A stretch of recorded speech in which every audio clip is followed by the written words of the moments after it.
Assalomu alaykum barchaga, qadrli ustozlar, hurmatli o'quvchilar. SATning matematika qismidan misol va masalalarni yechib boramiz. Xo'p, bugun tenglama mavzusi haqida gaplashamiz. Qarang. Ko'pchilik tenglamani yechishni biladi, oson yo'llarini biladi. Lekin hamma ham matematik emas, ya'ni matematikani yaxshi bilmaydi. Biz shu o'quvchilar uchun, shu insonlar uchun, ya'ni tayyor berib qo'yilgan Desmos kalkulyatoridan ishlatishni o'rgataman. Xo'p, demak qaranglar. Birinchisi equation mavzusidan tenglanadi. Birinchisi. Xo'p. What's the positive solution to the given equation? Musbat yechimi nimaga teng? Berilgan tenglamani, ya'ni berilgan tenglamani musbat yechimi nimaga teng deyapti. Xo'p. Demak, ixtiyoriy tenglama bersin, biz uni yechish uchun, ya'ni Desmos programmasi orqali yechish uchun, qaranglar. Tenglikni chap tomonini ham, o'ng tomonini ham funksiya orqali ifodalab olaman. Ya'ni Desmosga kiramiz. Xo'p, mana qaranglar. Funksiya degani y teng, xo'p, 55 taqsim x plus 6. Mana. Ya'ni funksiya holatida yozdim. Endi ikkinchisi. Xo'p. Qaradim. Endi o'ng tomon. O'ng tomonni ham xuddi funksiya yozaman. Y teng x. Xo'p, ikkalasi ham funksiya bo'ldimi? Bo'ldi. Endi bilib olinglar, har doim funksiyalarning kesishish joylari bizda har doim yechim bo'ladi. Ya'ni javob bo'ladi. Mana bitta kesish nuqtasi 5 u 5. Mana bitta yana kesish nuqtasi -11 u -11. Xo'p. Endi aytgan positive solution degan. Demak, manfiy yechimlar chiqib ketdi. Men musbatlarni olaman. Demak, javob 5. X olaman. X'im bu nimaga teng? 5 ga teng bo'lyapti. Xo'p, demak javob 5. Birinchisi nima chiqdi? 5 chiqdi. Xo'p. Endi ikkinchisi. Qaranglar. Bu testlar yuqoridagi testni yozmagan ekanman. Xo'p, bunisi 2024-yil may oyida tushgan test. Xo'p. Demak, agar shu tenglamaga teng bo'lsa, what is the value of x plus 18? X plus 18 ning qiymati nimaga teng deyapti. Xo'p, bitta qarashda javob aytish mumkin, lekin hamma ham ayta olmaydi. Qaranglar. Men aniq qilib yechishni o'rgataman. Demak, Desmosga o'tamiz va bu yerni tozalab olamiz. Y teng. Xo'p. Qavs ichida x minus 18 qavs bekitamiz bo'luv 30. Xo'p, endi o'ng tomonni yozaman. Demak, yuqorida aytganimdek funksiya holatida yozyapman.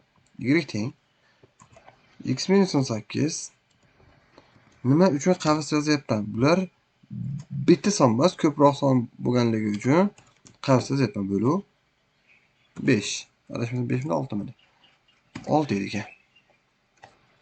Xo'p, mana 6. Endi qaranglar. Bular bunday grafiklarga qarasam, mana ikkala grafik. Qizil birinchisi grafik, endi bu ikkinchisiniki. Demak, mana bitta nuqtada kesishyapti. Bilamiz, tenglamalarning kesishish nuqtasi bu yechim dedim. Demak, 18 0 nuqta bu tenglamaning yechimi. Demak, bu yerda x ning qiymati nechaga teng ekan? 18 ga teng ekan. Xo'p, tekshirib ko'raman. 18 dan 18 ayrsam 0, 0 dan 30 ga bo'lsam 0. 18 dan 18 ayrsam 0, 6 ga bo'lsam baribir 0. Demak, javob 18 ekan. Nima? X qiymati. Endi so'rayapti. X plus 18 ning qiymati nimaga teng? Demak, 18 ga qo'shaman 18 ni. Demak, javob D, ya'ni 36 degan javob bo'ldi. 36. Xo'p. Endi 3-misolimiz. Xo'p, bu 2024-yil iyun oyida tushgan misol. Demak, qaranglar. In the given equation, berilgan tenglamada S o'zgarmas son. Agar tenglama has no solution, ya'ni yechimi yo'q bo'lsa, what is the value of S? S ning qiymati nimaga teng deyapti. Xo'p. Ko'pchilik matematikani yaxshi bilmaydiganlar bu misol uchun qiynaladi. Qaranglar, lekin Desmosda oson yo'li bor. Xo'p. O'chiramiz. Y teng. Hop, 8 ko'paytirilgan. S x keyin nima edi? X plus 3. Plus 3 taqsim plus 3 taqsim necha? 5. Hop, yozib bo'ldi. Endi ikkinchisi. Y teng. Yani tengligi o'ng tomon. 4x minus 3. 4x minus 3. Adashmasam shunday. Ha, shunday ekan. Hop, mana. Nima bo'ldi? Ikkita grafik hosil bo'ldi. Ya'ni bu birinchisiniki, buchi ikkinchisiniki. Endi bular agar sayin bir bo'lsa, bular bitta nuqtada kesishar ekan. Ya'ni ikkita to'g'ri chiziq bitta nuqtada kesishar ekan. Lekin menda aytyapti, bu tenglamalar yechimi yo'q bo'lsin deyapti.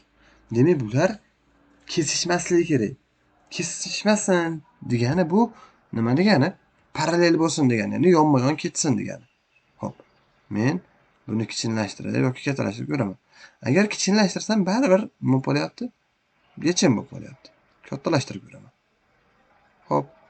Qani? Ha, bu tekis parallel ketmayapti. Qarab buni sal qiyshiqroq. Baribir qanday zo'r qiymatini ola kesish bo'ladi. Hop.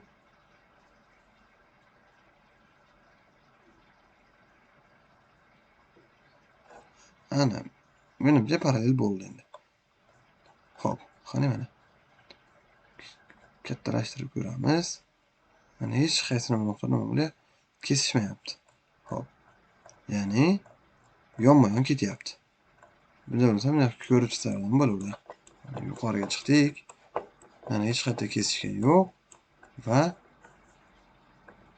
pastga ham tushib ko'ramiz. Mana hech qayerda nima bo'lyapti? Kesishmayapti, ya'ni yechimi yo'q. Demak, javob nechiga? 2,5 ekan. Hop. Biz bunaqa o'tamiz. Demak, qaysi javob turibdi? D javobi turibdi. Nima? 5 taqsim 2. Ya'ni 2,5. 2,5. Hop. Bugungi ko'radigan misollarimiz shulardan iborat edi. E'tiboringiz uchun rahmat. Yana kelgusi videolar chiqarishda davom etamiz. Agar savollar bo'lsa, kommentlarda yozib qoldirishlaring mumkin. Rahmat, sog' bo'linglar.